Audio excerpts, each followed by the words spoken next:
Hi, this is Vicki Romaine with Cheerful Greetings, and today we're going to work on the 7 days of Christmas. That means there's 7 Thursdays before Christmas. And this is what we're going to make, a twisted Christmas card. This is the back side of the card. This is what you see when you pull it out of the envelope. And here's the second card, the back side again. And then when you open it up, and this is what you get a twisted Christmas card. And it will stay out pretty much on its own. And here's our second one when you open it up. And if you'll notice, they go 2 different directions. I think the stripes make it interesting, with them going one direction and then the other. So let's see what we have to do to make our card. I have a piece of one-sided cardstock. It was from a 12 by 12 pad, and I cut it in half, making it 6 by 12, and then folded that. So I now have a 6 by 6 card. On top of that, I'm putting a 5.5 by 5.5 decorative piece of cardstock.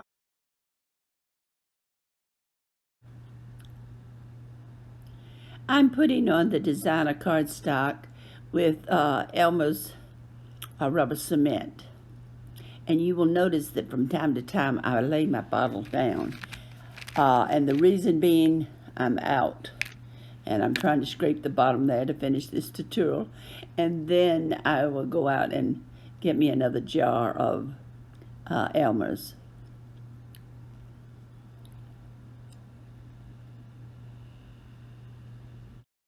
I like using rubber cement because it's kind of a liquid glue, and it makes it possible to move my layering papers around in case I don't put them down exactly in the right spot when I first put it on the cardstock. This card will have an extra step from the red ones I made. If you notice, the back side is white, while on the red ones, the red was all the way through. Now, it doesn't matter that the bottom or the base of the card is white, but the back needs to be the silver. So we're going to add an extra layer of cardstock on one side.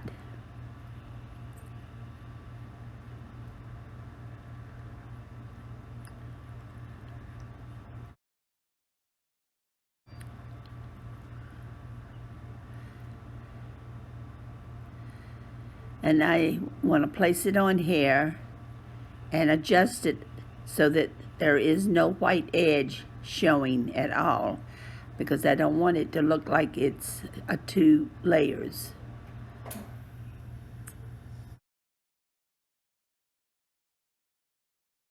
I have my extra layer put on my card now, and what I need to do is to work on the twisted part of the card.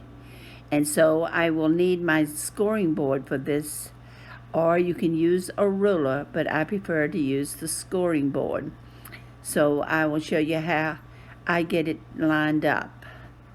If you notice, I have a line drawn down my scoring board, and I'm going to put one corner at the top on the line, and I'm going to swivel my card around that the point is on the line at the bottom. And you'll have to keep adjusting, because you move one, then the other will move a little bit. But you want both points on the line. And it just happens I have my line drawn at 4 1/4, and I did that for another project long time ago. And so I've used this line quite a bit.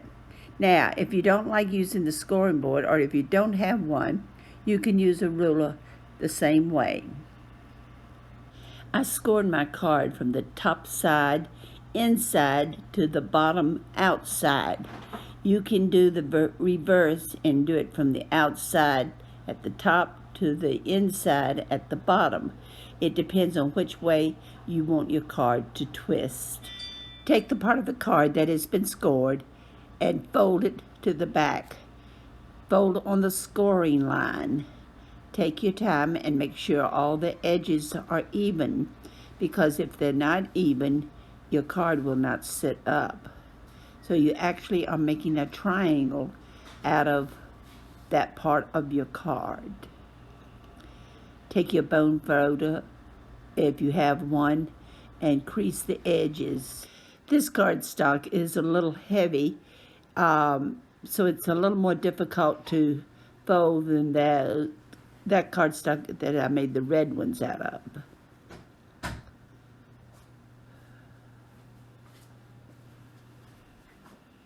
Now you have your basic card. Now we're going to get to the fun part of making our card. We're going to embellish. Now I have a doily here, and what I'm going to do is put it on my card. You can use a ready-made doily, or you can make one, or you can use a circle, or any other shape you want to. I'm just using a ready-made doily because I have a bunch of them, and I need to use them up. Now, most of your doilies have holes in them, and sometimes you get some that the hole isn't punched all the way through, and that's what I'm doing now. Is there's a particular one all the way around the edge, and only half of them have the holes actually out. So I've gotten those holes out now. And there's a right and a wrong side to a doily, and make sure you are putting the wrong side to the center. In other words, you want your right side sticking out. After you get it folded and match up the patterns, you want to match up your patterns. Go ahead and put glue all the way around on that circle. You only have to do the half of it, but you want to put glue around in the side of the circle and around the edges.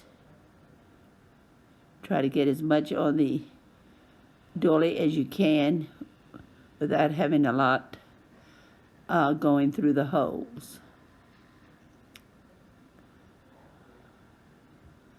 Now I'm wiping up my glue so it won't get on my card. Now I've got my doily folded in half, and I'm going to put this on my card. And what I'm going to do is put it on the back side. If you notice, I have my card folded over, and I'm going to put my glue on the back side. And I'm going to slide it down just a little bit so it will fit nicely. And the reason you put it in there doubled, in other words, you've got it folded over, is because that will give it a little more body than if it were just a single doily. I had a couple pieces of designer paper on my desk, and I want to make sure I've got the right one. What I'm going to do now is cut this designer paper into a triangle that will fit on top of that part of the card. My cardstock was 5.5 by 5.5, the same as the other designer cardstock. And now that I've cut it in half from corner to corner, it makes a perfect triangle. And so we shall put a little glue on this so I can adhere it to the flap that will stand up on my card. Okay, I think I have just about enough glue on here.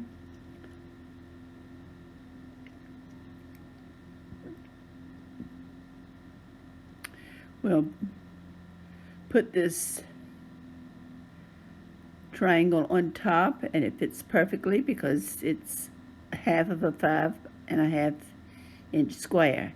Now I take the other half and I put it on the other side of the flap. I'm putting my glue on that triangle.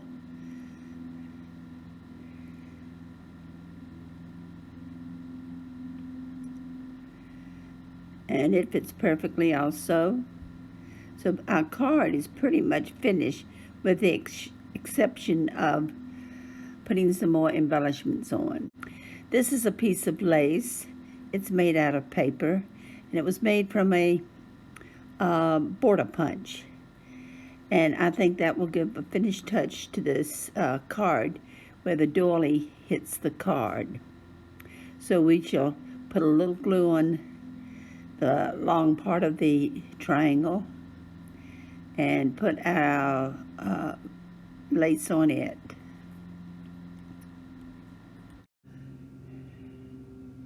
Okay, I want to add a little color to this card, so I'm going to make a blue circle on it, and on top of it I'm going to put a white circle, and that circle is going to have my sentiment. So we shall place this on my card in the front, and I need something at the top of it or beside it or somewhere for extra balance. And since it's snowflakes, I will put me a little snowman on here.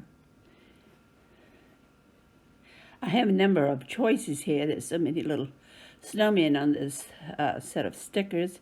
I think I have found the right one. And since it lays down kind of flat, I'm going to put a piece of dimensional underneath my snowman.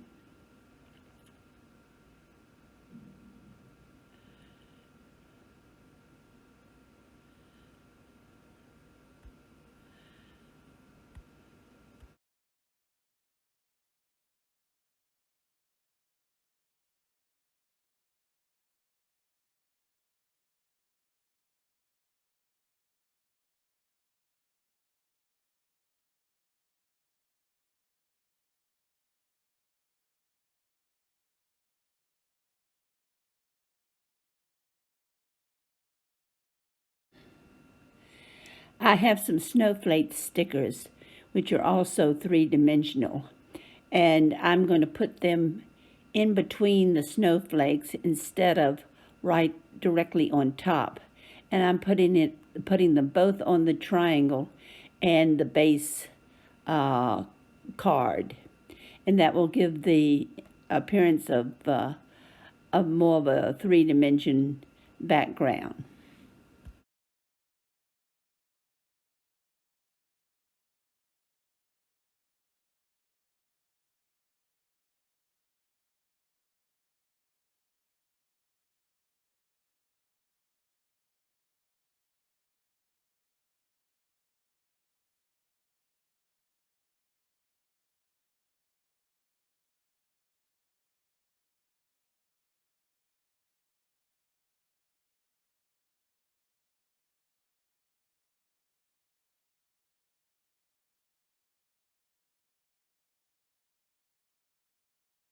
I know it looks like my doily is crooked, but it stands up pretty straight.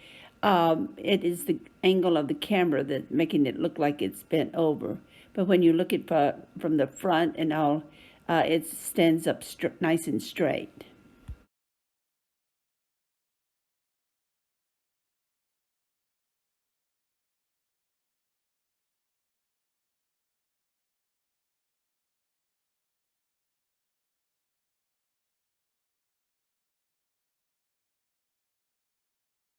And this one opens up like this. If you notice, this one opens the other direction. I don't know if you can see any of them or not. And if you notice, they do stay open. And I don't even have to have a stopper on it. This one, since it's so heavy, I did put a snowflake there just in case it needed a stopper. But anyway, three different styles. I hope you enjoyed the tutorial. If you did, please come back and see me again. And don't forget, have a great crafting day. Bye.